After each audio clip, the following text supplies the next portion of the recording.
Ladies and gentlemen, you are not dreaming. The four-man crew is here once again. And this is episode 63 of the Shadow Cult Podcast. Myself, Scott, Walter, and James are here. And what an episode we got in store for you guys. Not only with Walter finally back for the first time in a little over a month, we got quite a show for you guys. Well, a little bit. And that is ECW HeatWave 1999. HeatWave! HeatWave! Nice.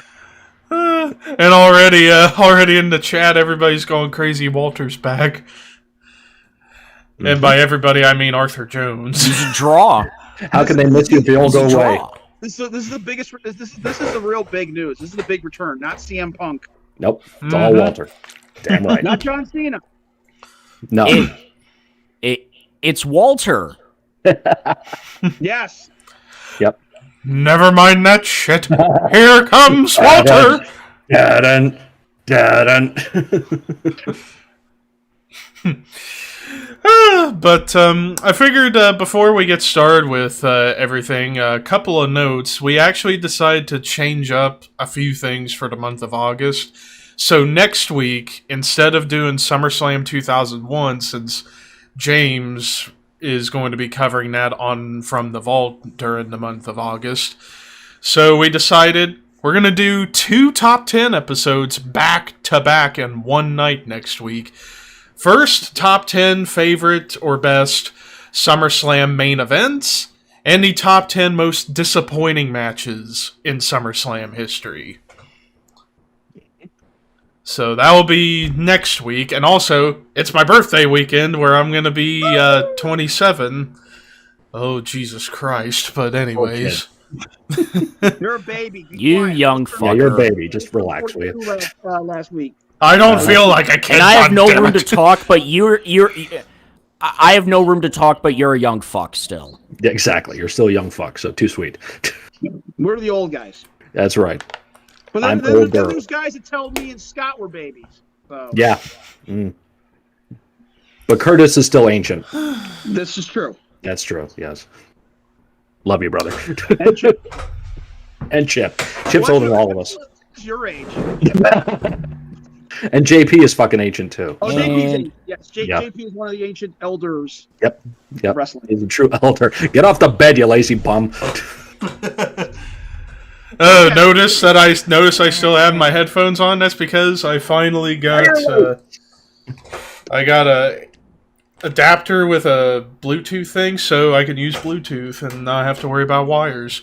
Only one problem: there is like a slight delay whenever I see words and like how I hear it. It's not too bad, but it's like maybe like a quarter second. So. It's a Godzilla movie.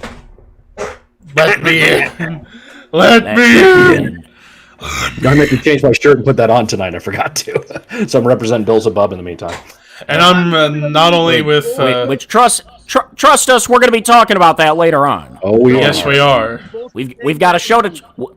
We got a show to do, so... Yeah. Mm-hmm. And I noticed when I was watching the show this morning, before I showered, I saw Balls Mahoney sporting Master of Puppets. I'm like, you know what? I might as well rock it this week. Might as well. Balls. Mm-hmm. Balls. Down, down, down, down, down, down, down, down. Everyone who's just Mahoney. Yeah. No, Balls Mahoney. ECW, they took the balls away when they put them on the WWE ECW. They just called them Mahoney for a little while. Yeah, that's true. They did do that. Yeah. Like, that's not Steve Gutenberg. Hey, remember when he was Santa Claus? Of course. Of course. I remember when he was Boo Bradley. Boo Bradley and Smoky Mountain. The Buddha Singh. A Buddha Singh, yes. Yeah, old school. Scott and I are not showing our age. Oh, yeah. The old It clicked there with him and Andy Mo. Yep. You don't fucking do that to me. Give me some pasta, no sauce on it. Sauce on the side. Bring me some iced tea, but no ice in it. Put ice in a separate glass. You don't do that, I'm gonna have my Mexicans come over and beat your fucking head. Thank you, Mr. Coraluzzo. That's right. Fuck you fucking fuck. But they can all kiss my ass. You fucking fox. Well, with all that said, let's get on with the show. So, ECW HeatWave 1999 from the Hara Arena in my neck of the woods, Dayton, Ohio. Chris Hero was at the show. Yeah, I've heard about that. When he was like 19 or 20. So, there you Just go. starting out in the business, he was the wife beater. Oh, Lord. I thought the wife beater didn't come till like 2001 or something. No, it was about that time. Eh. It was about that time. So, numbers. No Livegate numbers, because when I was trying to look up Livegate numbers for the show, they weren't being revealed. So, just attendance and pay-per-view buys. So, the attendance for HeatWave 99 was 3,700. Pay-per-view buys, 99,000. The highest bought pay-per-view in ECW history. When you look at it compared to 1998's HeatWave event, I believe it was in the same place in Dayton.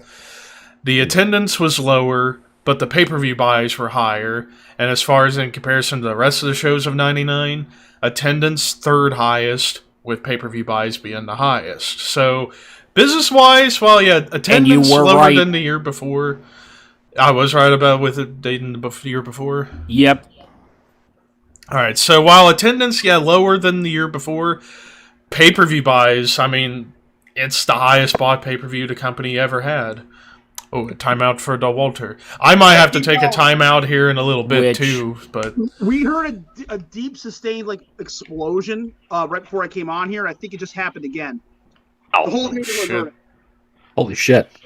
Damn. Now, I am shocked this pay-per-view got more buys than the year before, when the year before, all of fucking wrestling was hot in the summer of 98. Yeah. Because HeatWave 98 was arguably the best pay-per-view in ECW history. Yeah, definitely up there. Especially that main event. But it was tough back in the day, man, because that's when you had three major companies all running pay-per-view. And it was an expensive fucking hobby. So that's where it was all time to... I think I mentioned this before. Go ahead. Like, I remember there were months we bought all the pay-per-view. Not ECW, because didn't get ECW televised-wise, but WWF and WCW pay-per-views. Mm-hmm. Yeah, me and my friends, we would all designate a house. You know, like, okay, you're getting WWF, I'm getting WCW, you're getting ECW. We all trade in and you know, pitch in every time. So, right. Yeah. Gentlemen, this return has been short-lived. And yes, it did happen again. My kid is freaking out. He needs me. So, okay. I'm sorry, guys. Okay, brother. Maybe next week. It was a tease. There you go. It was a tease, yes. Yeah. This was the run-in. This was the save. Next week. Damn. All right, take care, Walter. Peace. He's panicking and freaking out, so I don't want to leave him up there upset. All right. All right, guys. We'll be here if you want to stop back in. If you can't, it's okay. Okay. Bye, guys. Bye-bye. All right. Take care, buddy. You got to take care of yeah. All right. Yeah. I don't know what it could be down there. If it's fucking gunfire or if it's fireworks or what. Because he's in fucking Alabama section of New York. So they'd be doing stupid shit there. Probably.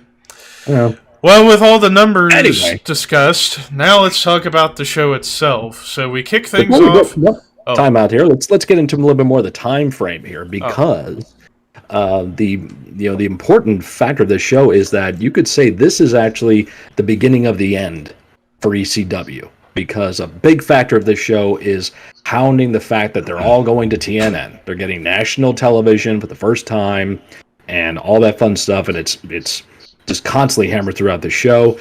We all know how the deal went, from the Nashville network to the national network to Spike TV, to the fact that Paul got pissed off at the network got pissed off at Paul.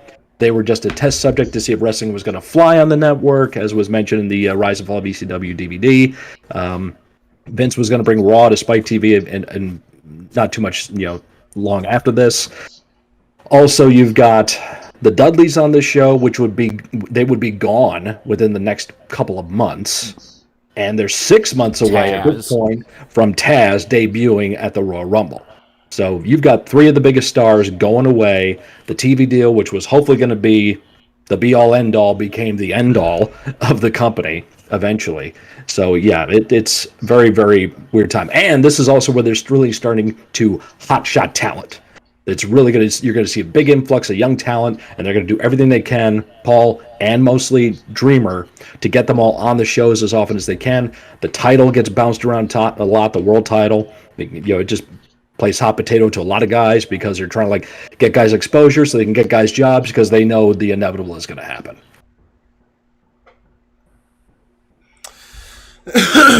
Well, with all that said, now let's get to the matches. So we kick things off with a tag team match.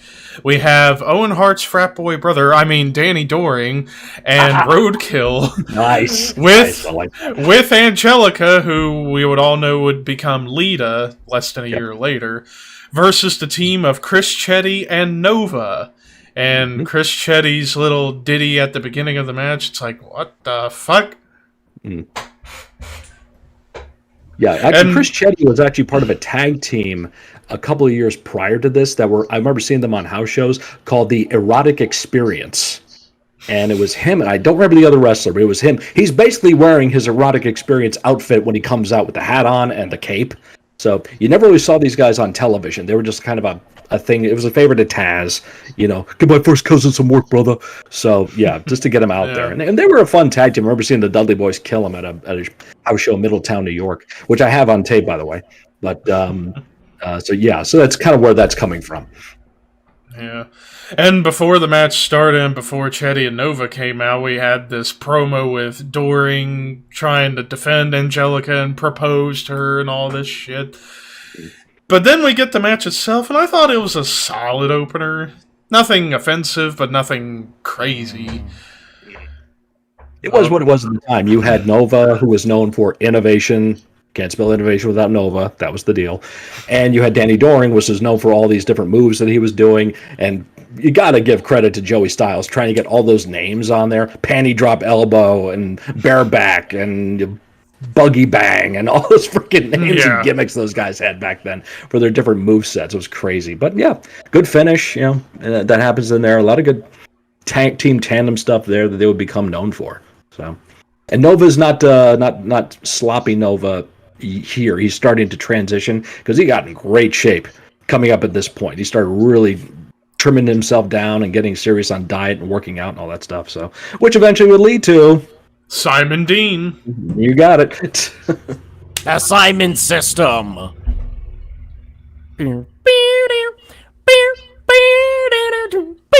I was so glad to have seen. I was so glad to have seen Simon Dean just get his ass kicked by Kane on Raw back in 2005. Because fuck Simon Dean. Or when Batista did it. Or Bobby Lashley. Or Bobby Lashley, yeah. But yeah, a solid opener between these two teams. My favorite part of the match was that stunner DDT combo Nova did to both of them. That was pretty sweet. Yep. But, and then Chetty doing a little promo in the middle of the match and dancing with Angelica before. Oh, Lord. That was... I love it. I could have lived without that, but that's just me. Everyone's got to start somewhere. It was like, hey, Lita has abs. But in the end, Chris Chetty and Nova defeated Danny Doring and Roadkill in 7 minutes 3 seconds. Following that, we get an intergender match. Jason Knight, Buff Bagwell's dumb brother, versus Jazz.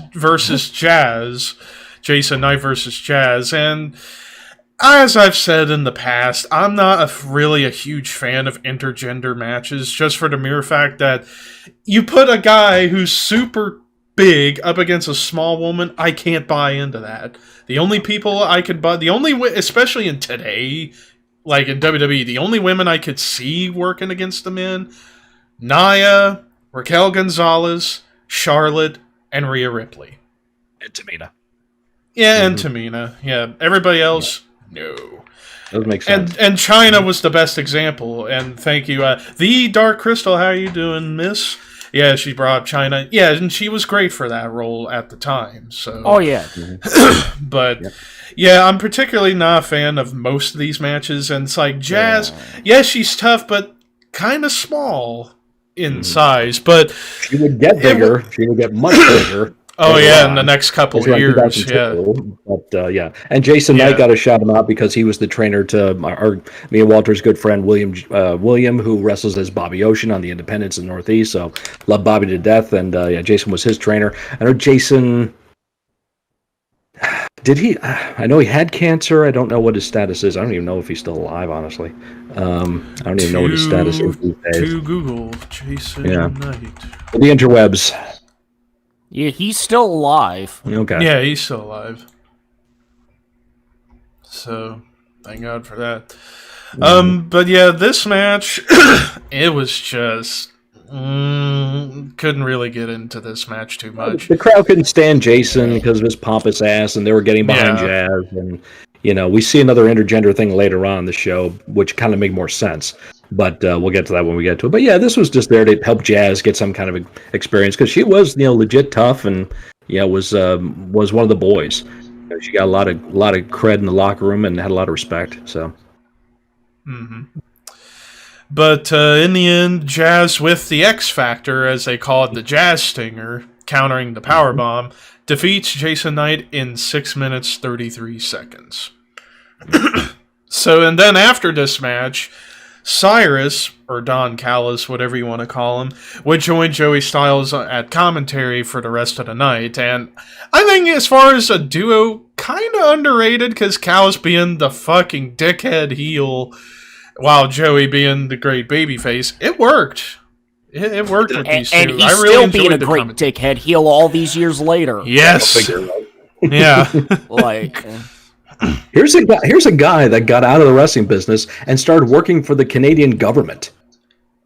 That's what he did after he left the business. And now he comes back to doing it after doing the commentary in New Japan and then getting be a part of Impact and now out there to be the most badly needed vocal coach for jazz hands. Mister, I'm going to talk like this. And I am not intimidating at all. I say something stupid, Callus. I love video games. 69 me, Don. He fucking said it. I'm not making that shit up. So he fucking said that. Oh, good Lord, keep a microphone away from Kenny Omega. Please. So now we move into the third match of the night. We get a one-on-one bout between Little Guido with Big Sally Graziano versus Super Crazy. And I'm crazy! I'm super crazy! Uh-huh. And before we get into the match, I fucking love the crowd. We want pizza!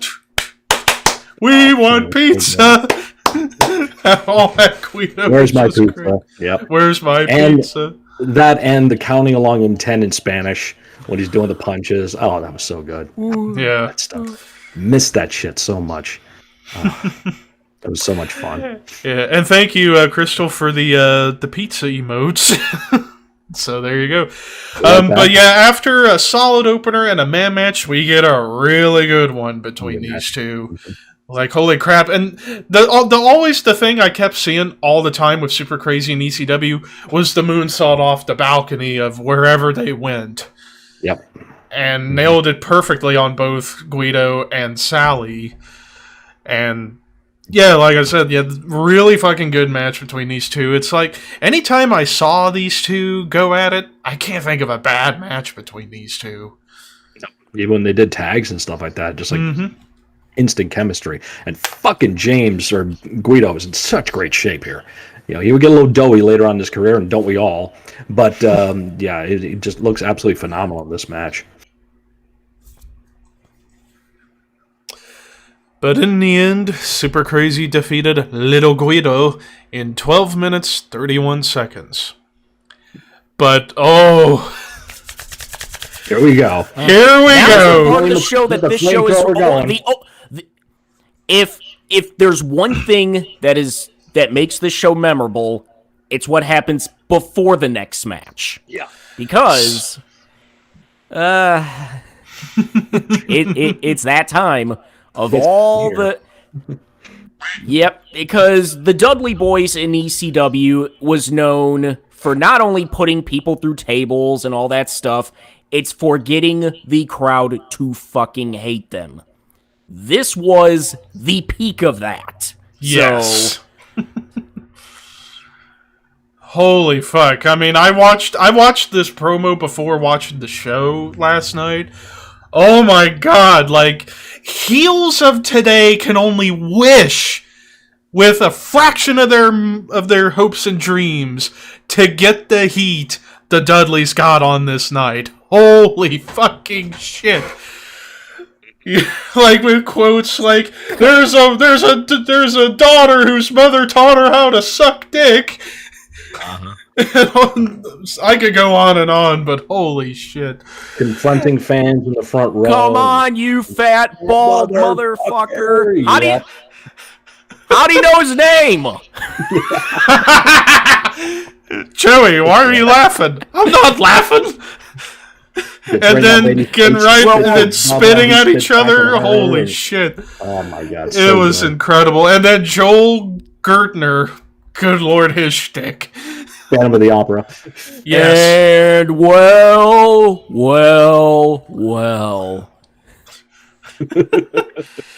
Holy shit. But yeah, for the seller.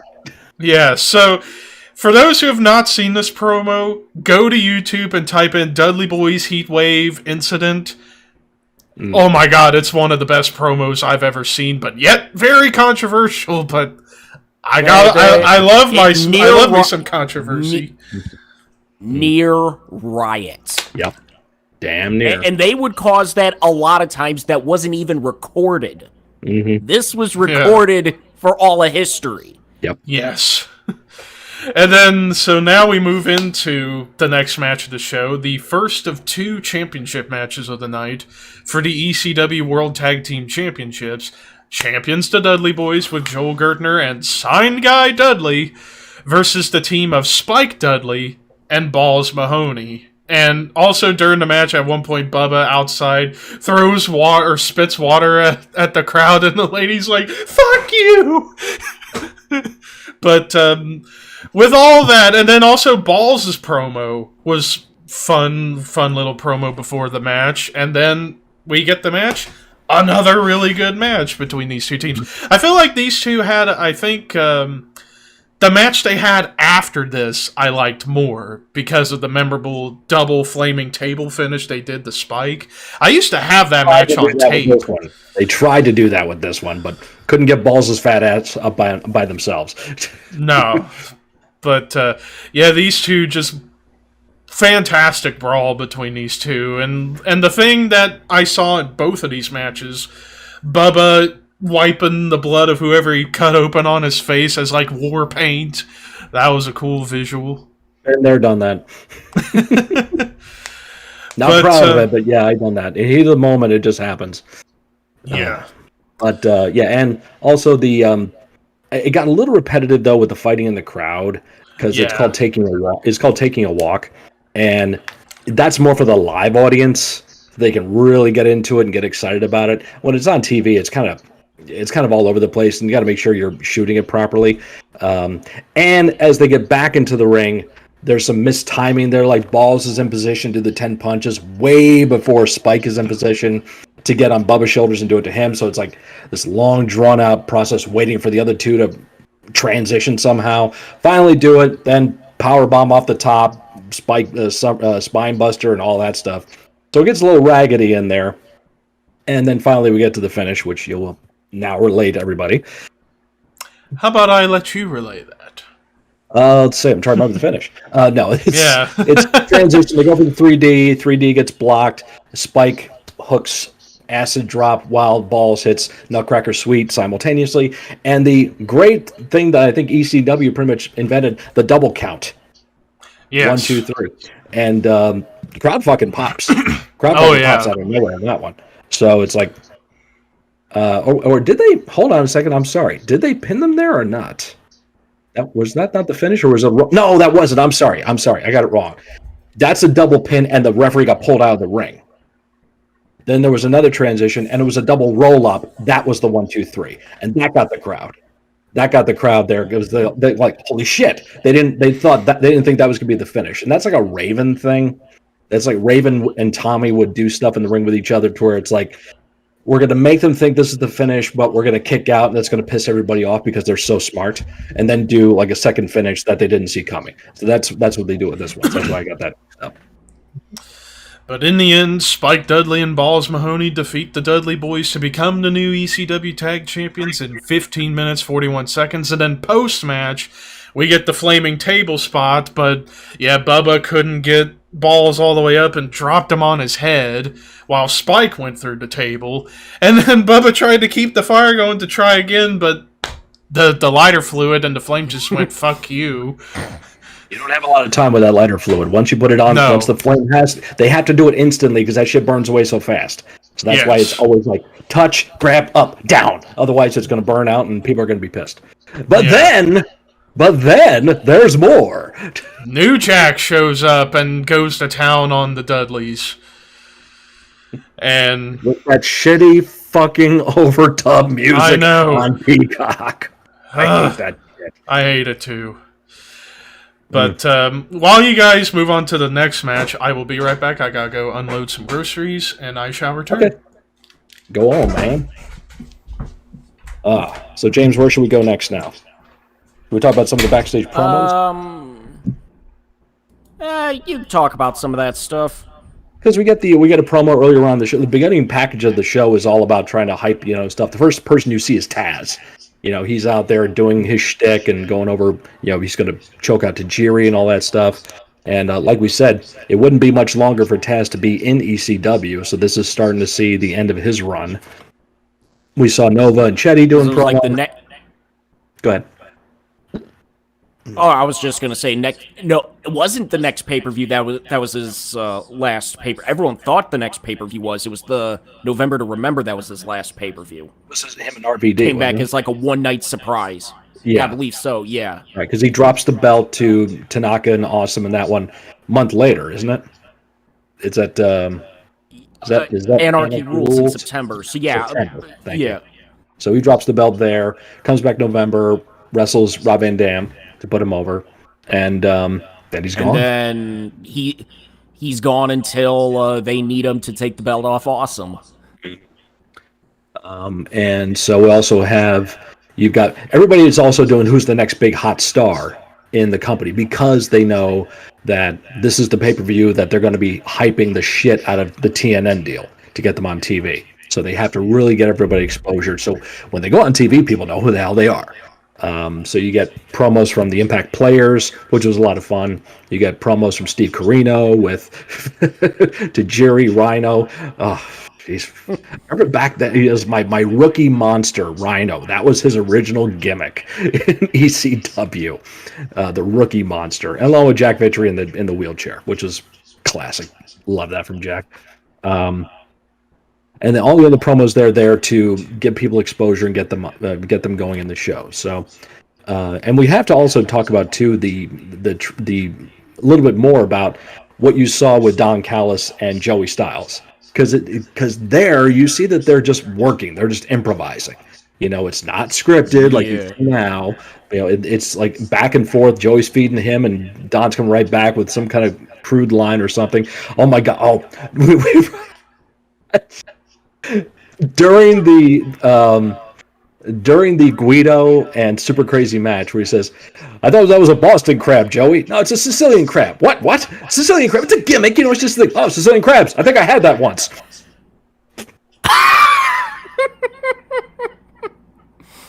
Fucking. I think I heard a story that a couple of guys, when I started training, were working shows like around northern New York and stuff, and Callis would cross the border to work some independents, and he used to have like a wrestling singlet, and he had two arrows, one pointing up, one pointing down, and it said, "The man, the legend." Love that. Buddy of mine has that T-shirt too. So we get that great rapport between the two of them. Like we mentioned earlier, highly underrated partnership there with Joey and Cyrus Don Callis. And of course, Cyrus would become a focal point of the TNN TV deal as the representative of the network. The network. The network is not happy. Not happy at all. Cut. All that stuff.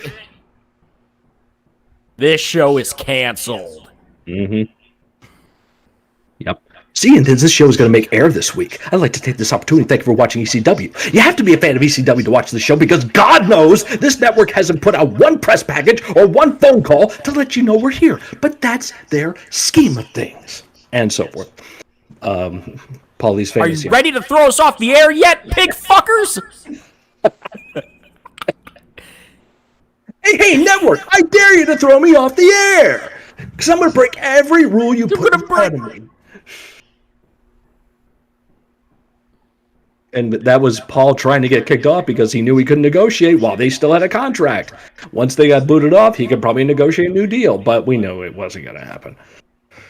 Poor old Paulie. But, yeah. Anyway, back to this show. Speaking of all the stuff we did, I believe that I don't have the format in front of me here, so I believe the next segment is Dreamer and Francine. I think that's what's next. I believe... Let's go to the interwebs and make sure.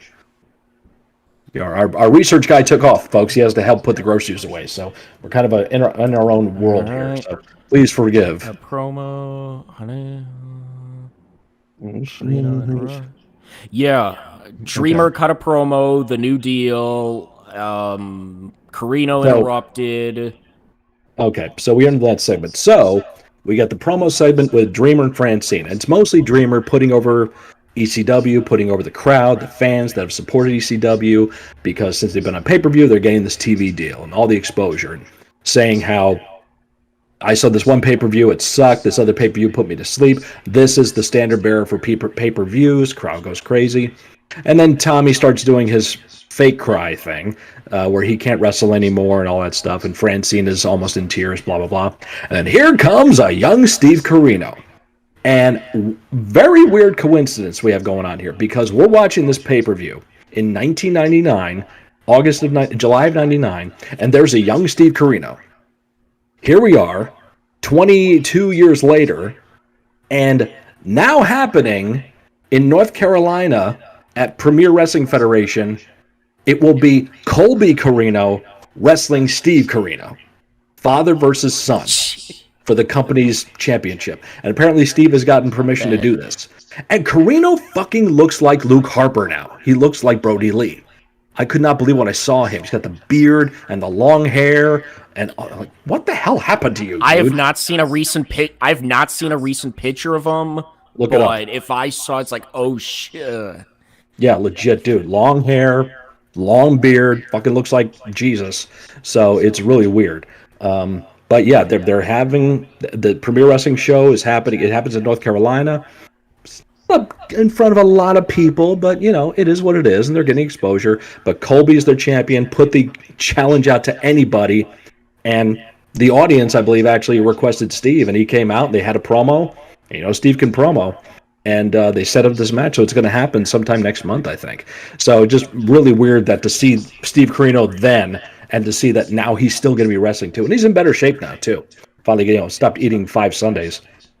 But King of old school. You know it. So we get the promo there, and then Steve comes out with his entourage. And Steve is, you know, at this point getting a big push to have this interaction with Dreamer. And they don't do what they were starting to do on house shows here. This is just Tommy putting over the fact that he's broken down, he's hurt. He can't wrestle as much as he used to. He may have to retire. And then Steve coming out saying, Tommy, you should retire. You should just pack it up and go away. You've ruined yourself for these idiot people in this company. What did it get you? You should just lay down. I'll hook your leg because I respect the veteran. Like, oh, that's fucking heat. Love that stuff. And yeah, totally that. And then Tommy getting in Steve's face. And then Tommy goes to leave. Steve jumps him. You know, transition, boom, boom, boom. ultimately winding up where Francine leaps off Tommy's back or the referee's back and does a huge Bronco Buster on Carino. And then boom, boom, boom, Snavit's favorites. And then Francine beats Carino in the middle of the ring. This would be a match that they would set up and do on house show circuits for a while. As Levi puts his headphones back on, we're just finishing up talking about the Carino Dreamer match. I went on a couple of big tirades there, just filling in time. But good, because all I was going to say was why. That's it. But what I was going to say too is that this would lead to a feud with Dreamer and Carino that they would take around the house show loop. And I got to see one of these matches live, and this is the infamous time where these matches between Carino and Dreamer on the house shows would go 20 minutes, 25 minutes, 30 minutes, 35 minutes, 40 minutes. It would go on and on because they would do promo stuff and just goofy gaga throughout the match. It'd be like, there's like one, I remember seeing this live, it'd be like Carino and Dreamer would have their promo back and forth. And then Carino's like, let's have a wrestling match, Tommy. Come on, Tommy. How about a wrestling match? Come on, we can do that. And then Carino gets down in the referee position. If anybody knows amateur wrestling, the ref position is down on all fours, and that's where amateur wrestling usually begins. You know, the guy on the bottom, the guy on the top. That's the way it's set up. And Dreamer's like, what the hell you doing? What? Wrestling. I don't know what you do in your spare time, but I ain't down with that, brother. And he's like, no, it's wrestling. And the greatest line for Drew, if that's what you're into, man, it's okay. It's just not my thing. And the crowd is like, started like really come up high on this, like laughing. I'm like, Carino's selling up. And Dreamer with the best line, like, you've never sucked a dick. Fucking crowd. It's like the wrestling episode of South Park. Yes. It's the wrestling. So that right there was the kind of stuff you were seeing. That was the stuff you would see on these house shows. And it was also a deal with, like, the Dudleys were doing matches. I forget who, I think it was against Balls and Spike, but they would have the mega long promos to get all that heat. And there was this back and forth competition between the Dudleys and Dreamer about who would go longer. Like, Bubba would come up to Carino before the show, because Carino was still new. He didn't have any pull in ECW. Bubba would come up to Carino's, we're going longer than you and Dreamer tonight. Oh, okay, cool. And then he'd go tell Dreamer. Dreamer's like, the hell they are. Whatever they're doing, we're doubling. And with two fucking matches, you had 2 hours of these guys going out there just bullshitting and gaga, and the crowd ate up. They loved it because they were into it. They supported these guys. They were over. If you're not over, you can't do that shit. Dreamer was over. The Dudleys had heat. You know, Carino was a non-factor really at that point, but it helped Carino elevate him. But oh my God, those fucking memories. I miss ECW so much. I miss it so fucking much. That's the one fucking major promotion in my life that I remember when it started and when it ended. And there's never been another promotion like that reached that pinnacle where I remember seeing it start and finish. Man, what a fucking time that was. Memories. Moving on now to the title match. Yeah, next up, the penultimate match of ECW HeatWave 99 and the second of 2 championship matches for the ECW World Heavyweight Championship. Champion Taz defending against Yoshihiro Tajiri. And this match was okay. I mean, I really don't think Taz and Tajiri really clicked well.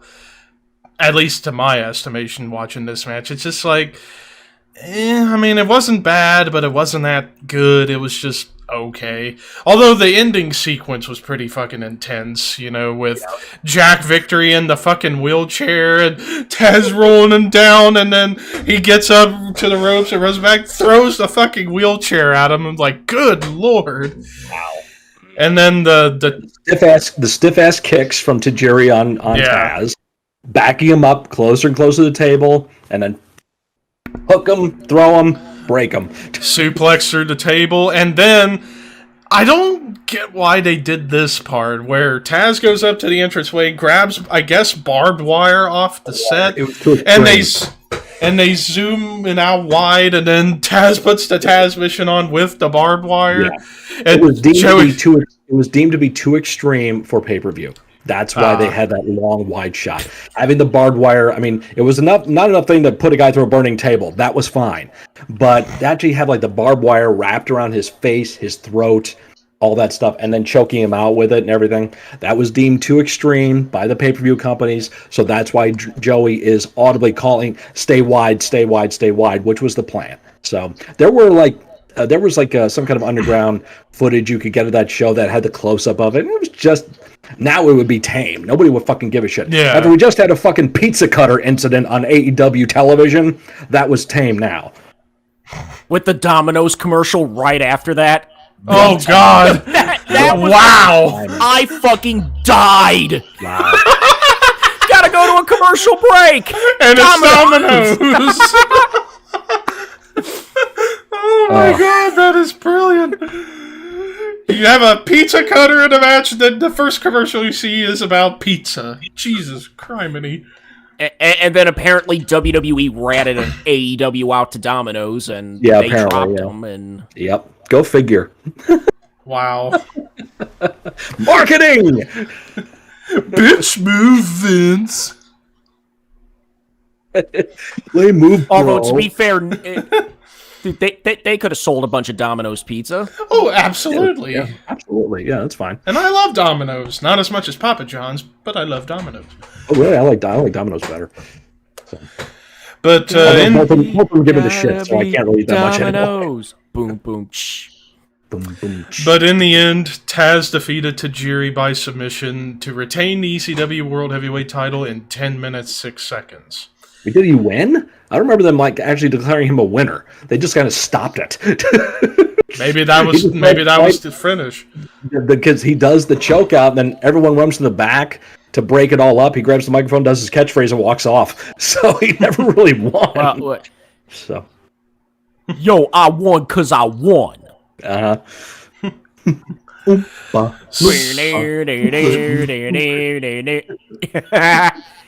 Taz!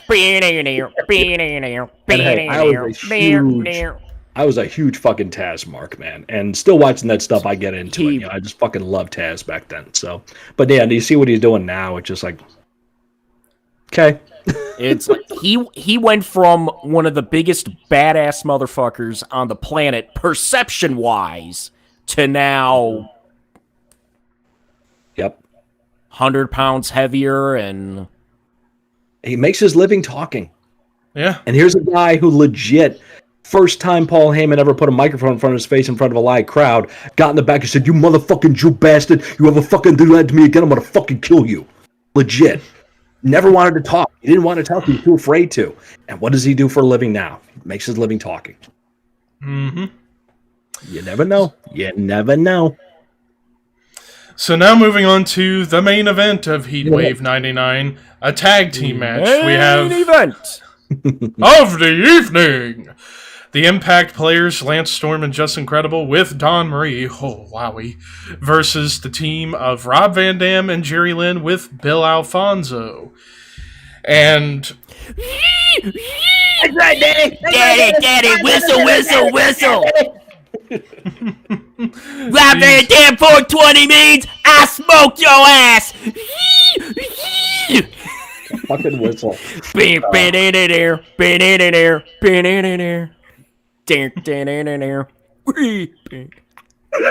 Just gonna listen to James do his thing. Trying to impersonate Walk. Uh-huh. But that was a mark-out moment, too, when you'd have Lynn against RVD, and Lynn would be in the ring, and RVD's music would play, and Lynn would fucking sing along and headbang to it, because he's a metalhead. Because he's a metalhead, yeah. Yeah, I remember meeting Jerry at a ECW house show one time, and he was wearing skinless. He was wearing a skinless long sleeve, and I had a Cannibal Corpse long sleeve on at the time. And so he walked by me, and I had the long hair at the time and everything, and he looked at me, I caught eyes, and we went, he went. That was so fucking cool. Got his autograph later on. I said, "Dude, did you hear the new album?" Because I think Violet just come out. He's like, "No, I haven't heard it yet." "Oh, it's fucking awesome. Yeah, cool. Yeah, all that stuff." So, fucking love Jerry. Oh my god. And whoever... I was just about to bring that up. My favorite one was when he was in WWF New York with the light heavyweight title. I wish I could be there at Judgment Day. Like, I swear, if Jerry Lynn was singing for a death metal band, it'd be awesome. I swear. Mm-hmm. But moving on to this, the fact the fact off topic, the fact they didn't incorporate him with the ECW WCW alliance is he was the only ECW guy that they didn't incorporate with that. Yeah, which is really weird. Yeah. But for this match, I thought this was a great main event, a great tag match between these four guys. A lot of layers to it. There's the Impact players who are a tag team, but you got the other two that don't get along, and Sabu is pissed off he's not in the match. Yeah. Yep, Sabu's involved in there, and Fonzie's involved in there, so you get all that happening at the end of it, of course, but great transitions. And this is back in the day when all those guys are young and injury-free, and, they can just do anything. It doesn't fucking do any damage, but man. Well, Jerry younger, because he's always been, 80 years old? True, yeah. Seems that way, yeah. Okay, he was only 69 at this time. You know what you said. There we go. Nice. We timing down. We double teamed right there. Hey, remember now, too, this is 99. 8 years earlier, Jerry Lynn is lighting it up in the Global Wrestling Federation in Texas with the young Lightning Kid, a.k.a. 123 Kid, a.k.a. Sean Waltman, X-Pac. So he's revolutionizing, light heavyweight wrestling in the country with that program, which was an influence for a lot of young wrestlers. So, and there he is, much years later, the elder statesman, and can still fucking go with that. He's already been Mr. JL and WCW and, all that fun stuff on Saturday night. So he's had the experience. And a decade later, he'd be Ring of Honor champion. That's true. And still fucking tearing it up. Mm-hmm. Mm-hmm. And he would eventually do some guest training at the PC in Florida. So, he'd still be recognized. And now he works behind the scene for AEW, I believe. I think he's an agent back there. He's one of their coaches. Yeah. Well, coaches. Mm-hmm. Agents.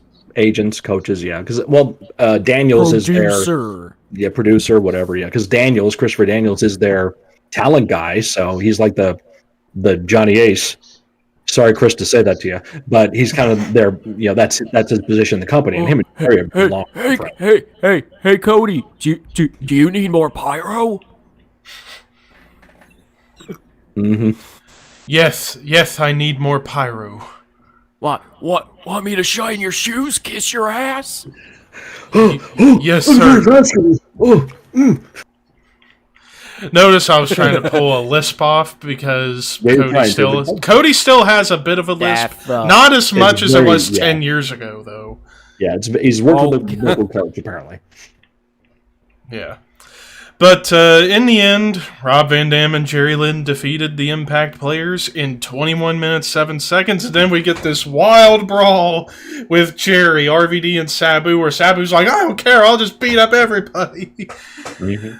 And what also is the fact of the finish was very good storytelling because Lance Storm covers Jerry Lynn. Rob Van Dam dives off 5-star frog splash. Lance moves, hits Jerry, his partner with the move, rolls off him. Lance gets on top, 1-2, kicks out, which was like, whoa, he kicked out of the 5-star frog splash. Nobody does that. Right. And then transition to the cradle pile driver, and then 1, 2, 3. Jerry gets the win. So Jerry gets over, but Rob does the whole thing where he's taking all the glory, and so is in Fonzie jumps out there, does that too, and you get the back and forth with them. Sabu had already taken out Just Incredible. Mm-hmm. Now he gets involved. He decks Rob. Jerry decks Sabu. Boom, boom, boom. And I bet you they were probably setting up for a three-way between the three of them. Never could do it. Never could get it done because Sabu and Paulie, were still having their issues and everything else. And it was basically just a continuation of Rob and Jerry going forward. Right. Was Hardcore Heaven before or after HeatWave? I think it's before. Okay, because I do remember that match. Yeah, before. It was the match. It was the pay-per-view right before. A couple months earlier. Because we mentioned earlier we had this pay-per-view, and then in September is Anarchy Rules. And then November, I remember. He drops the title in the triple threat with Tanaka and Awesome. And then November, Taz shows up to put over RVD as his one last appearance. And then he was gone. So overall, HeatWave 99, I thought it was a good show. Yeah. Not great, but good. It's not horrible by any stretch. Solid. It was... Yeah.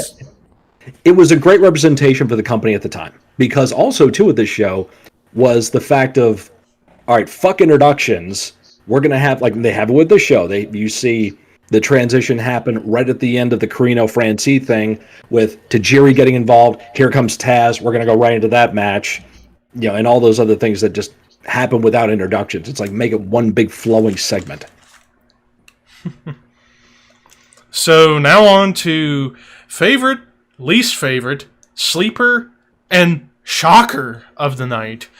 For me, favorite match, the main event tag match with Rob, Jerry, Lance, and Justin. Least favorite, Jazz and Jason Knight. Sleeper, I'm going to give it to Super Crazy and Guido. And then shocker, ooh, I'm going to say Taz and Tajiri for the fact that you would think on paper these two could have put on a really good match, and it just did not click. Scott? I agree probably 3 out of 4 with you. The favorite, the least favorite, and the sleeper. The shocker, maybe more the Dudleys tag title match. I was bouncing back and forth with those. Yeah, yeah. I mean, they're kind of like right next to each other. I would go with the tag title match only because it has a solid finish. You know, it's a 1, 2, 3, new champions, crowd pops. They get heat after, of course, but there is like a set finish where Taz just chokes him out and walks off. So, but that's just minor detail. That's me. James. And I agree on all 4 with Scott. There you go. Pretty simple. So, Speaking of simple, push job endeavor time. Yep. Well, let's get into this one. We're gonna go to the mid card level here. So push job endeavor, Little Guido, Steve Carino, Super Crazy. Oh God.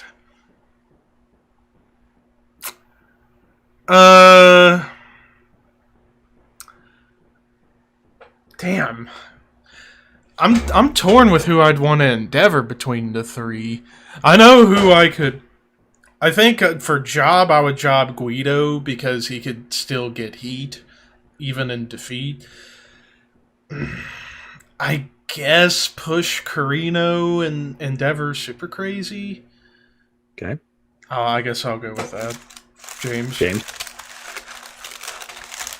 Push Carino, job Guido, and endeavor Crazy. Okay. I would actually agree with that. I would do that too because I would think Endeavor Crazy, he can go to WCW and work cruiserweights there. Yeah. He can go to Mexico. He can maybe go WWF because they're still trying to get some kind of idea of what to do with the light heavyweights. Yeah. Yep. Gilbert. Yeah, thank you. Yeah. But he's more exciting for those 2 major companies too. And is Carino, it's his time really to start getting pushed. And Guido can he can put everybody over and keep the heat. So chewing on camera. ASMR with Levi. I don't have that good quality of shit. Arthur just said, push Spike Dudley, job Owen Hart's frat boy brother. I mean, Danny Doring. And Endeavor Buff Bagwell. I mean, Jackson Knight. I swear. Jason Knight, you mean? Jason Knight. Jackson? You thinking Jackson Riker? Yeah, fuck him anyway. But push him off a cliff. Yeah, you're fucking right, buddy. That's right. I swear, after I watched the old What Culture video about 10 things WWE wanted you to forget about Lita, and they brought up her time at ECW being with Danny Doring, and Adam Blumpy is like, Danny Doring, who looks like Owen Hart's frat boy brother. It's like, I can see that! Yep, like, jeez. He was like the lost Hart brother. Yeah. And, in Lita's book, which my wife has and has read several times, Lita actually puts Danny over. He was, very protective of her. and not in a rat way. He was trying to make sure she was okay backstage because fat ass Barn Boy was not a big fan of Lita back then. He kind of thought she took away from their package, but that's all I got to say about that. And he loves Guar, by the way. Yeah. Who? Roadkill loves Guar. He's got a Guar tattoo. That doesn't shock me. He followed the band around for years, so I remember hearing that from Spike Dudley. Arthur. We did that too. We found that out from Spike. Spike used to have a message board that then on his own website, so we'd all get to interact with him. And I forget how we found out, but we did find out that Roadkill was a huge Guar fan. So we were at this house show in Schenectady, New York. It was one of the nights that Scott Hall showed up. And Scott Hall showed up at that show and showed up the next night in Poughkeepsie, which was a TV taping, and I was at that one too. So Roadkill's in a tag match, and we're all chanting Guar, and he is so trying not to break. He is trying not to start laughing or even acknowledge us because we're just constantly doing that shit. He's like, not looking. I'm not saying it. I'm not going to do it. So I'm getting in there. I kind of equate that to Joe Pesci during Home Alone whenever he tried not to curse.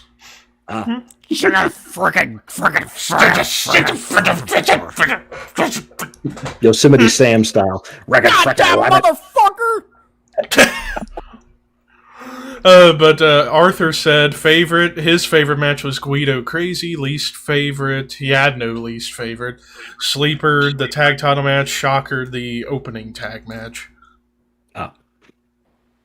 Now let's do F, Marry, Kill. Jazz, Lita, Francine. Oh, jeez.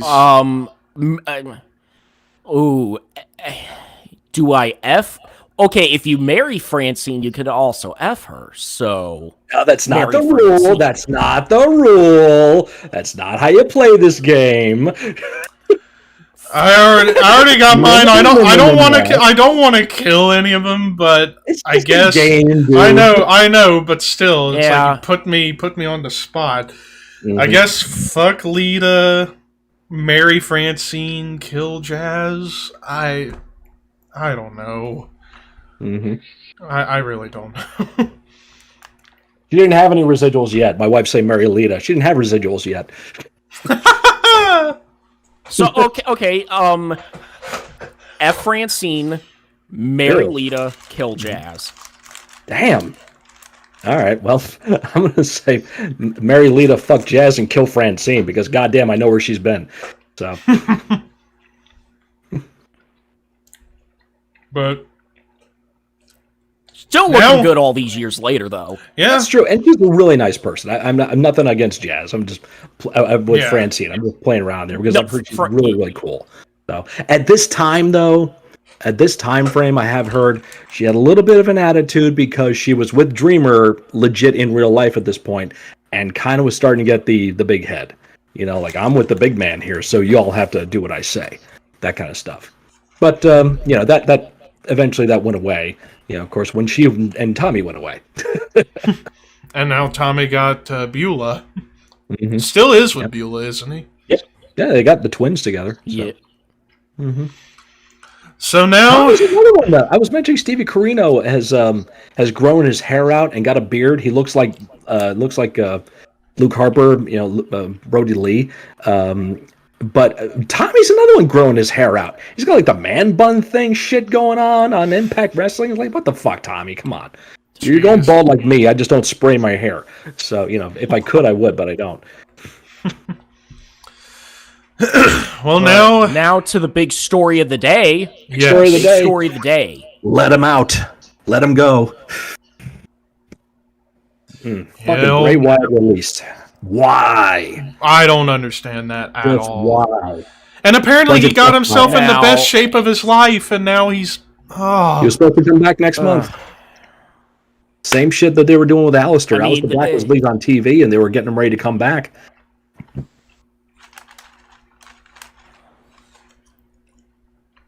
Go ahead, James. Although I will say this about this whole thing. Mickey wanting to use Bray Wyatt's release to vent her WWE hatred. It's like, get the fuck out of here. Stop that. Fuck Mickey. you. Yeah. You're not his advocate, okay? Just stay out of this. And then basically, people saw that tweet and started attacking Alexa.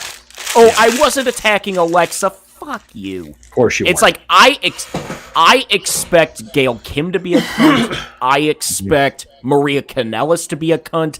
I Yes. did not expect Mickey to be a cunt. No. Did not expect that. Yep. So it's like, she's on my shit list. Some people just get in the bubble. Like, Yeah.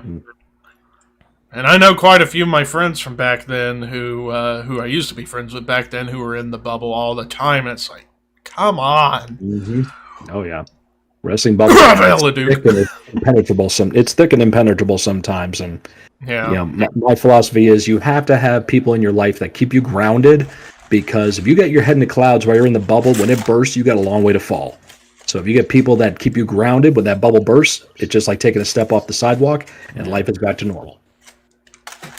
Yeah. it was like, she has become insufferable lately. It's getting ridiculous. And that's a But shame. I mean, they okay, on the whole Bray Wyatt release, some people, it's being reported budget cuts, and then some people are saying it was a personal thing or whatever. It's like, just he's been struggling over the last almost year. Yep. There's a reason we barely saw him in the build to WrestleMania, and we haven't seen him since. Yep. Like, Yeah. And you know, giving his gimmick whatever to Alexa is not Alexa's fault.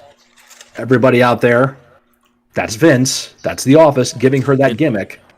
And it's like, okay, and It's like again, Mickey, you should know better to put her name out there like that. because people were already attacking her, and then that tweet happened, and then Alexa made her Twitter private Yeah, because of it. because So, of it. So, thanks, Yeah. Mickey. Yeah. but I wasn't attacking her. Was of not course not. attacking her. But And- if you and have to address a tweet, then you did it. And it's a shame for me what were to you gonna think say? about that. I was going to say, it just kind of sucks that Mickey's gone down this route because, man, I used to love her, and now it's like, why? Yeah, like I said, bubble man. Like I pointed out, Bubble. you expect a Gail Kim or a Maria Kanellis to be that way, but you never expected a Mickey to be that. No. Yeah. But back to the fact matter at hand is the fact that he was released. He was getting himself in better shape. He was going to be back on TV next month. Word is that he was trying to get more control of his character because it wasn't happening the way it was booked the last couple years. Last year specifically. Obviously, that makes sense. It's all because Johnny Laurinaitis is back in charge of this shit and getting rid, it seems, of these more quote-unquote controversial characters, which leads me to believe that the inevitable sell to NBC Universal is going to be happening sooner. Because I would think they want to eliminate all these controversial characters off their TV and have a little bit more streamlined family entertainment than having the nightmare guy show up and scare people. As it may sound lame, it may sound lame, but business-wise, that is something they look into. So I hope I'm wrong. Usually I am, and I admit that. But it's just the way they did that with Tommy End, Aleister Black, and now doing it with the Fiend. It smells of something. Your mother's, something like that. Yeah, and as far as like them saying like if it was budget cuts, WWE has all the fucking money in the world. They should not be using that as an excuse anymore. Yeah, it's a lame excuse. It's lame. Just stop with it. Sheesh. Again, I know why they're doing budget cuts, and that's because of the stock price. The less money you have going out, more money you have in. That makes the stock price more attractive. More people buy it, and then the stock price goes up. Yay, you! And if you want your stock price to go up, if you inevitably plan to sell it, so you can get more money from the sale, yeah, get it. work in finance. I understand that shit. Right. I would hope, if there was some kind of communication on the back end, kind of like what happened with Joe. Joe gets let go by Johnny Ace. Triple H, Joe, you're not fired. You're coming to work with me. I'm hoping Bray goes home, this person goes home, whatever. Vince gets on the phone and says, look, something's going down. Stay home for a little bit. I'll let you know when you can come back. I'd like that to be the truth. Is it going to happen? Probably not. But I would like it to see somehow some kind of backhanded deal like, all right, we're going to let you go. Even though, created not one, but two incredibly memorable characters. Mm-hmm. Although I do find it funny how people are complaining about him being released, but we're also the same people saying he's being ruined by WWE. So now he's gone. That's hypocrisy of the wrestling industry, wrestling fans right there. Yep. Speaking of hypocrisy, let's now switch gears to what AEW is doing to screw over their company, and screw over their plan. And last week, I fucking called this shit when the rumors of Daniel Bryan and CM Punk potentially coming in. I said Hangman Page was going to be out of the All Out main event, and wouldn't you know who won the pony? Yep. He's out of the All Out main event. Yep. Which proves... And the rumor now... Go ahead. Mm-hmm. The rumors are now it's either going to be Daniel Bryan, CM Punk, or Christian. Mm-hmm. Now, Christian, I don't buy because, let's face it, he's not the money-drawing name that the other two are. No. But let's and I want James to reveal to everybody his idea in a minute here for what they could be doing or should be doing, because it makes sense and it would work. But let's look at what AEW has done. Here is your champion, Kenny Omega, jazz hands, magic fingers, and you've got the kid they've been building from day one, Adam Page. He's a homegrown talent. They've got him ready to go for Kenny Omega. They're going to have the match, finally. We're going to bring in two other talents that we didn't do anything with, we didn't help make, we didn't create at all, but more people know them. So, Paige, sorry, dude, you're going to have to wait. We're going to put them in your spot. That's the reality of it. That tells you right there, Paige, you ain't the man. Sorry, we spent 2 years on you, but, sorry, kid, maybe next time. Who knows? Maybe Vince will take it in a year or two. But meantime, Punk, Bryan, come on in. There's a ton of money, and come on in, and we're going to put you in that spot. Punk, we're going to Chicago. Don't you think it would be great? Paige, you understand, right, bro? It's nothing personal. It's all good. We love you. It's inclusive here. Just be a good boy. Do what you're told. Now, James, please regale to everybody your idea. So, if CM Punk does come in and all that stuff, it's easy. The easiest thing to do is be like, yeah, I found my love for wrestling, and I love this, and I love all of you, and rah-rah AEW. It's easy to do that.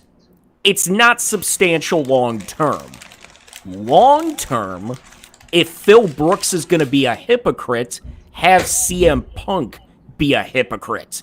Have him come in, win the title, cut a promo saying, I'm not here to prove I'm the best. You people have chanted my name for 8 years. I've been the best and haven't had to go in the ring. Yay, CM Punk! By the way, I'm not here for you guys either, because I fucking hate you. And I'm not here for the love of wrestling, because I hate pro wrestling. I'm here for money. Simple as that.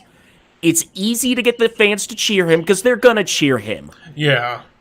The money is CM Punk getting them to boo him. Because if you're going to have both Punk and Bryan in AEW, one has to be a babyface and the other has to be a heel. They can't both be babyfaces. No, they can't. No. Bryan is the easier one to love, and hell, you could do a program between the two. Mm-hmm. Have Punk call out Bryan, and Bryan... There's a lot of history. There's 20 years of history between the two. Yep. Yes. That's one of the programs. But have Punk be champion, do a year program, have All Out next year be his final date, I'm leaving, and hey, if I'm the world champion, so be it. And then he loses it there. Something to that degree. Now, you did have a money fucking line, dude, earlier on. We were talking about it. Do you remember what it was in the promo? About his buddies? Oh, yeah. Oh, yeah. Bring up the fact that, hey, I'm almost 44 years old. That's the right age where I can be like my heroes John, Dwayne, Brock, and Bill. Come in and do whatever the fuck we want. I hate you, but I love your money. Mm-hmm. That right there would be the key line that he could say to get that audience to turn on him. Mm-hmm. Oh yeah, he could just do that. Like bring up those names, or just bring up Vince. Man, you were right. Bing! Walk off. That would be the only or from those fans. Or bring up the fact it's like, I didn't go back up there because I knew I couldn't control them. I couldn't do whatever. I came here because I know Tony Khan is a dumbass mark, just like the rest of you are dumbass marks. Yep. Bringing up the perception by everybody that Tony Khan is nothing more than a money mark. Yep. And it's, you have CM Punk be the biggest heel in the entire company. Anybody who faces him is going to be a babyface. Mm-hmm. Now with that, the first thing after he cuts that promo, I think, is somebody has to come from the back that we have not heard shit from in a while, but has a long history with Punk. You know what I'm talking about? Colt Cabana. Oh, yeah. That's something you could do for, you know, a random TV or whatever. Because another thing, it's like, you know what? I'll work TV if I want to. Yeah. I'll work the pay-per-views because, hey, you're going to pay to see me. But if I work TV, I'll work when I want to work. Mm-hmm. Yep, just do the occasional promo. But if you have, wow, it's really loud, sorry. If you have some kind of altercation or just a pass in the hall between Punk and Cabana because of what happened with the lawsuit and all that shit. I don't know if they've reconciled or whatever. I don't know what their status is. But that was a long-time friendship flushed down the fucking, toilet, mostly because Phil was being a dick, which he can be. So, I mean, and I don't know if you could build it up to a pay-per-view, but maybe like a big episode of Dynamite, one of those TNT specials that they're going to be doing once they move to TBS. Yep. You could maybe do Punk versus Cabana on one of those. Oh, yeah. Honestly, go to Chicago, sell a bunch of tickets, and do that match. Either do the match, or if you go with that idea where he's just going to work pay-per-views, you have Punk train somebody, mentor somebody, and says to Cabana, I don't need to beat you. I've already beaten you countless times. I beat you in life. I beat you in court. All that stuff. And then put Cabana in the ring against the guy that Punk is training. You can pick some new guy and actually give him a rub and get him involved here. I don't know the AEW roster, and there's too many fucking names really to mention right now. But maybe Sean Spears or something like that. If you just get them involved there. But to my point earlier, it's like, I'm not here. I hate wrestling. Why would anybody want to be mentored by somebody who's not there? He's there for the money, not for the love of wrestling and all that. He would be a heel to everybody else. That's where it had to be a brand new person. No matter. Had to be somebody brand new in the company to wrestle. Because if he has the deal where he's not going to wrestle, Colt Cabana because he doesn't need to, I'm just going to prove to Colt I'm better anyway by training somebody to beat him. That's the idea. So it could be a brand new face. It could be a released WWE guy. Fuck, could be Zack Ryder. Who knows? Right. Once he drops that GCW deathmatch legend. Yeah, Matt Cardona. Legend. Yeah. That stupid shit. Yeah, in 1 week we get that bullshit and we get the fucking Nick Gage, Chris Jericho. I'll take a slice. With the Domino's commercial right afterwards. Commercial, yeah, that whole thing too. Like, I don't get this 5 labors of Jericho thing. I don't get this. I don't know what this is about. Yeah. Now, when the rumors of, earlier in the week, there were rumors that Brock signed somewhere that wasn't WWE. A part of me and a lot of people were thinking that the fifth labor was going to be Brock Lesnar. Mm-hmm. For like one match. Because there's history there. Mm-hmm. Yeah. There's more history with Jericho and Bill Goldberg. Jeez. Yeah, there really is. Rock and Jericho was just an altercation backstage. Bill was actually pissed off at him for the stuff on TV that wasn't his fault. Yeah, and that actually goes back to the point I brought up. And that actually goes back to the point I brought up last week. Like, when people were thinking, oh, if Punk and Bryan go over to AEW, they're going to overtake WWE. No, the only way they're going to overtake WWE is if they had people like Cena, like a Brock, to get that bigger mainstream drawing power. But even at that, it's still a daunting task because WWE's up here, AEW's way down here. You'd have to do a lot more to really try and surpass WWE viewership. A lot more. And I was about to say, and goes back to Scott's point of how I also don't have faith in Tony Khan being able to do that right. And in context of the Attitude Era, where WWE is like here and AEW is down here, WWE and WCW were up here. Mm-hmm. They were equal. Here. They were in this area, way up here. I'm in my box right here on your screen. I can't go any higher. They're at the top. WWE is down here now, and AEW is down here. They're not pulling major ratings.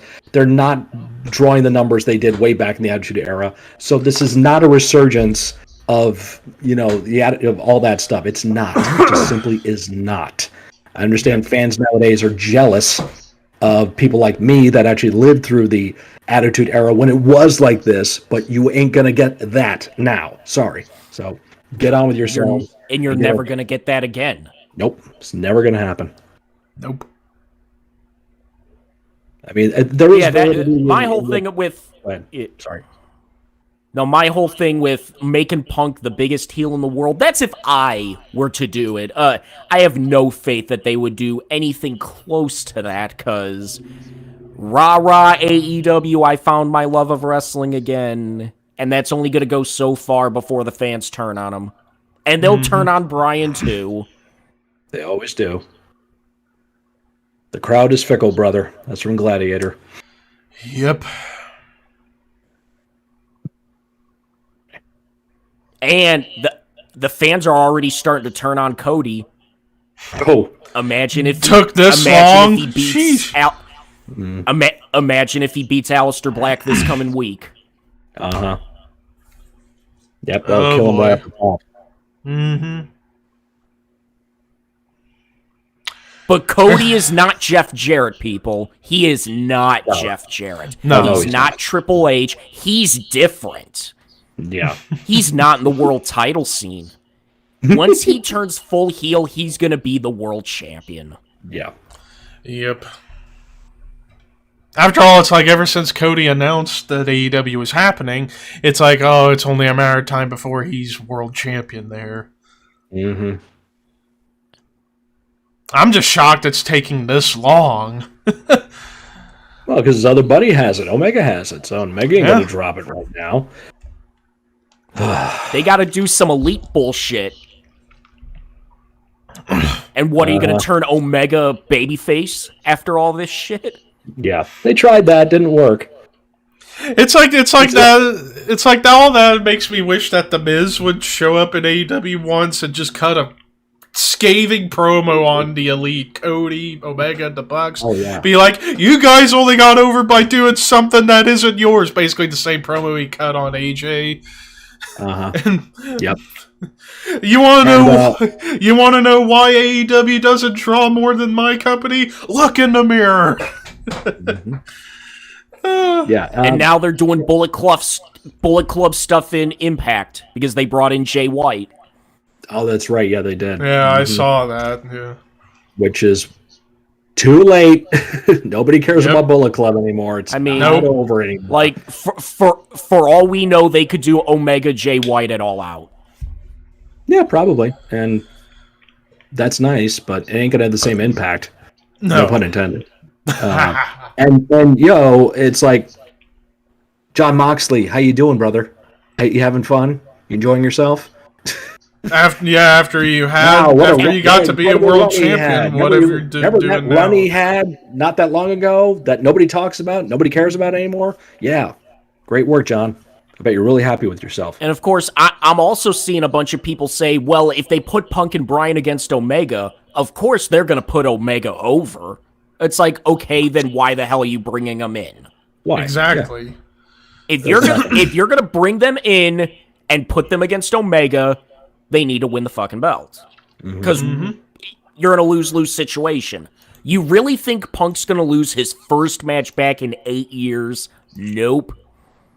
I mean, granted, we said the same thing about when Brock Lesnar came back in 2012, and look what happened. He lost his first match, so it wouldn't shock me. But see, different situation, because Vince was making an example out of Brock. Like, you're going to do business, and then you can dominate everybody. Right. After you lose to my son-in-law first, but then you can dominate everybody. I would keep Punk out of the championship line completely. Keep him out of that for the initial run, because I think the idea you kind of floated there, get Cody, they're going to do it anyway, fine. Just get it over with. Cody, Omega, make it happen. Cody can be Raw champion, gets the belt, then turns heel. And then when Cody gets the championship as a heel, we start bringing Bryan in. Bryan Danielson, Cody, I think would be a solid package. Because that'd be great promos, good work between the two of them, two different styles that would mesh together. It'd be something new. There's history there that they could bring up, so it would be something better. And in the meantime, Punk can do a thing with Moxley if he wanted to. There's history there. Yeah. Hey, Moxley, I remember you. Didn't I bring you up to like star status? This is because of me. You and your buddies got over. Yeah, it is. You don't need to tell me. I know. I had to make one of your buddies look strong. That's even better. That's even better. Ha ha! Yep. Yeah. So that right there. That's the catalyst to all the hate on Roman. That is what started it. It wasn't as bad until Punk did that fucking podcast. Like, gotta make Roman look strong. And all the fans took that, yes, Punk, whatever you say, and started shitting on Roman. Yeah, that and also having Bryan return before the Royal Rumble 2015 didn't help either. That too, yeah. And to have him not win the Rumble. Right. Yeah. Yeah, in Philadelphia. Like Bryan should have came back the night after WrestleMania. Yeah. Yeah. But talk about unleashing. Yeah, what do we know? We're just we just watch. We don't know anything. There was something 10 else. reasons we hate AEW. Number one. The fans. Cody Rhodes, the fans. Yeah. Omega, the Bucks. Yeah. Meltzer, Alvarez. But it's mostly the fans. The Briscoes, Dory Funk, a bunch of other names people don't know. Danny Hodge, Jim Lundis, George Hackenschmidt, Black Bart, Wild Bill Irwin, The Goon, and your mother's ass. American Starship Coyote. Rock. Z4Q, another Q, third Q, and the Batman symbol. Is it Alex Karras in Webster? I don't believe it. Oh my god! Hold it. Oh, everything looks good. Oh wow! Oh yeah. So, for 200, I'll take the hat rack, and that TV looks good. And I guess I'll put the rest on a gift certificate. Who's that fat guy in the circle? That's you, Peter. Oh, that was embarrassing. That was embarrassing. I'll take the maid service. Oh my god. What has this conversation turned into? Well, it winds up with Family Guy somewhere. We always have to somehow, right? And, That's a good thing you packed these blow-up dolls, Glenn. Be careful that even the tiniest prick can pop these. Giggity. I was trying to do the tired slow. Giggity. Or wait, I got 300 on this headpiece. How about that Scarlet? Oh yeah. How about that Scarlet? Oh yeah, how about Top 10 more reasons Scarlet is the greatest.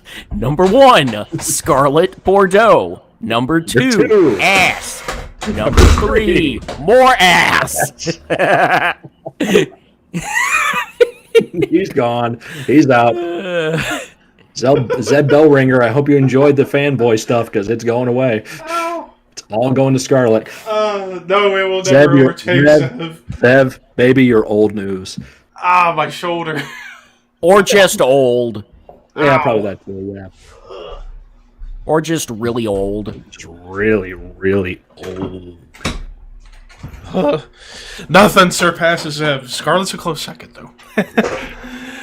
So yeah, when I fell over, I meant to just fall off the chair, but I hit my How about arm. Scarlet and Zev? Turn your video off now. I don't want to see what happens. And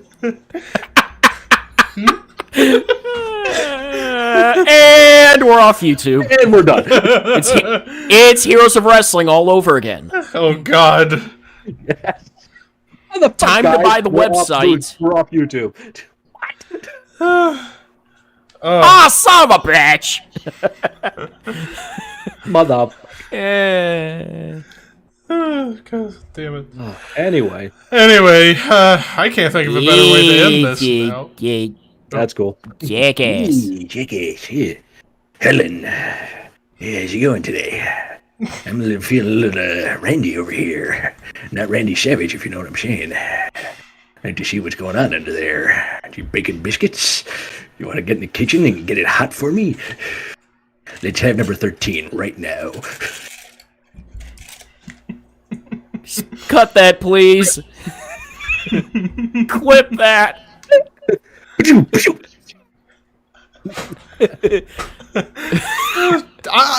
Scott, you have infected me with that now. I can't stop now. Well, somebody put it on their own Twitch page as a sound clip. Who did that? Well, that's true. Oh, thank you. Puerto Rico.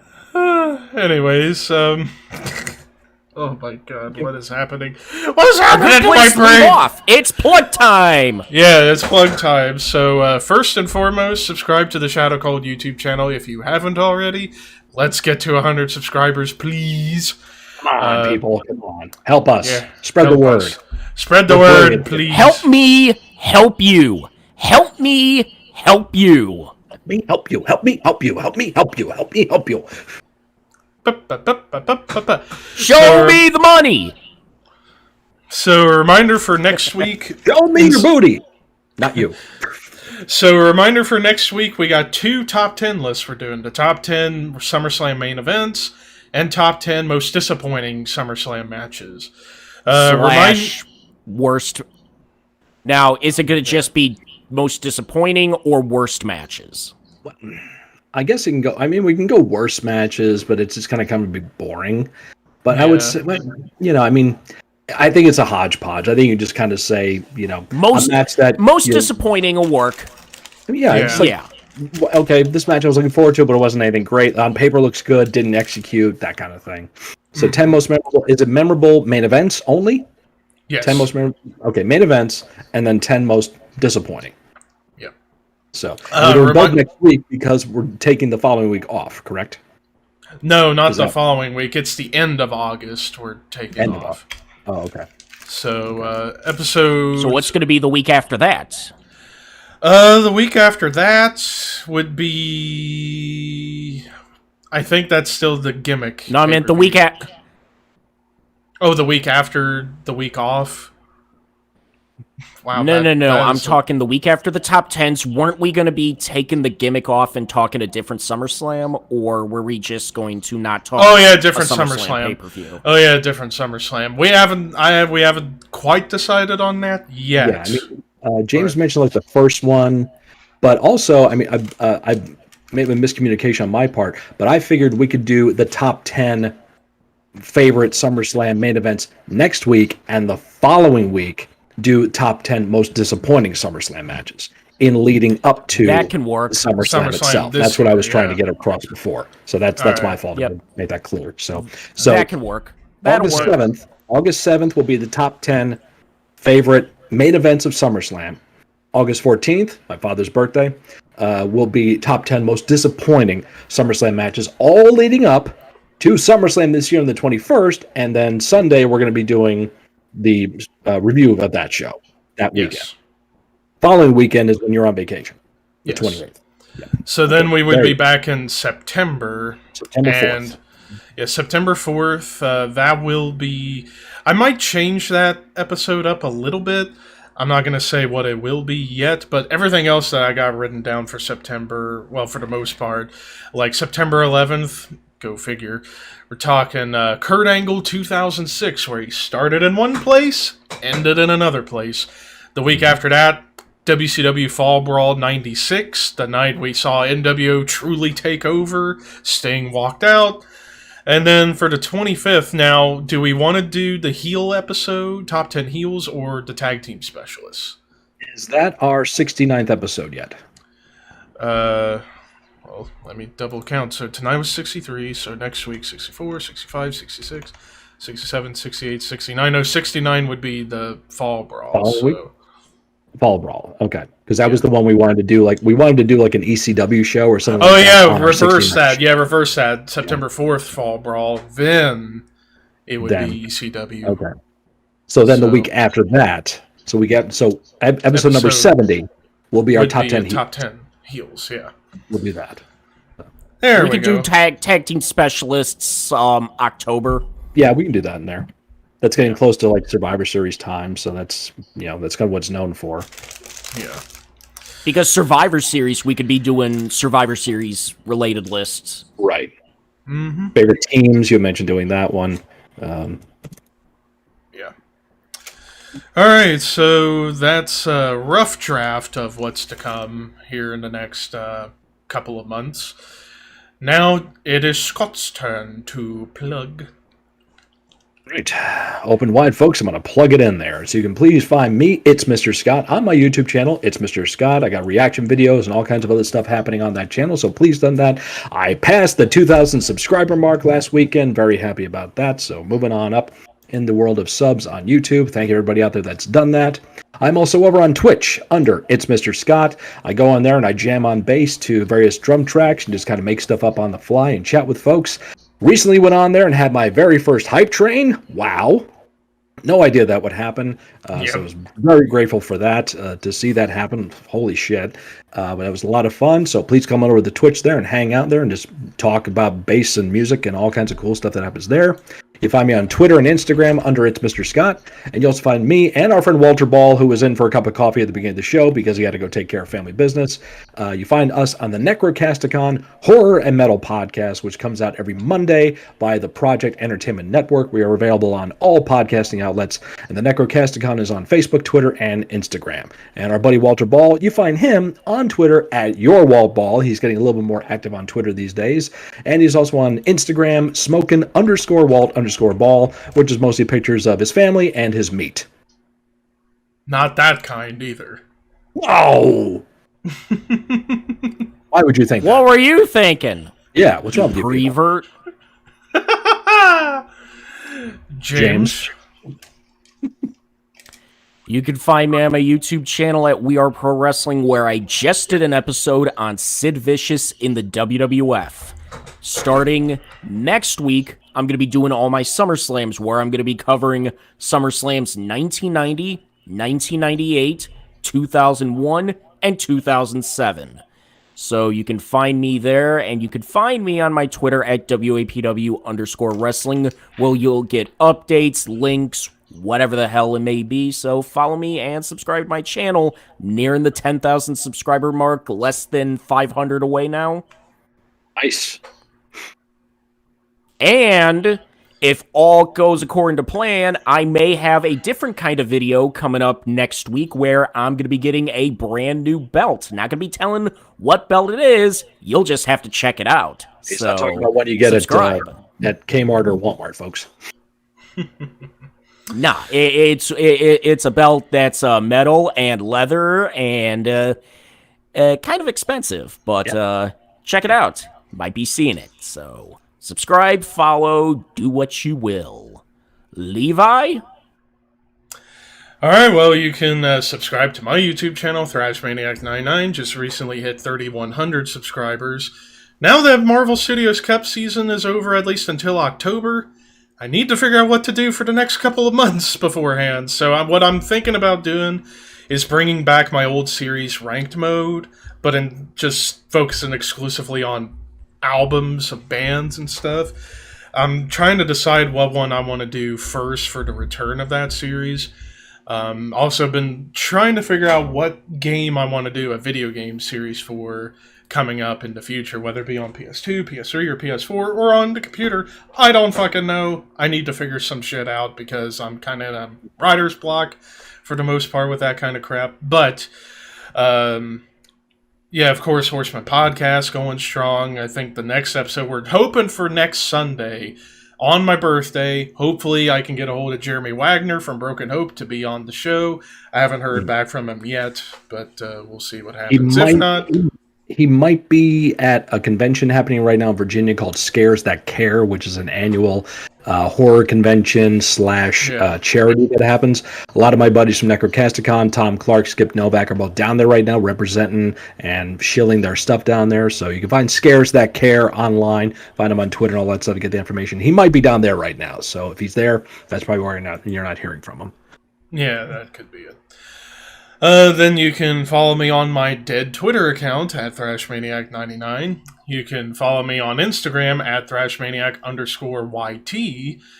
And finally, subscribe or follow me on Twitch. I am about 37 followers away from 300, I think.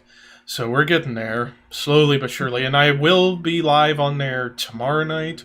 Hopefully for longer than 2 hours if my computer doesn't, or OBS doesn't, fuck up like it did one night. So yeah, but anyways, that'll do it for this week's stuff.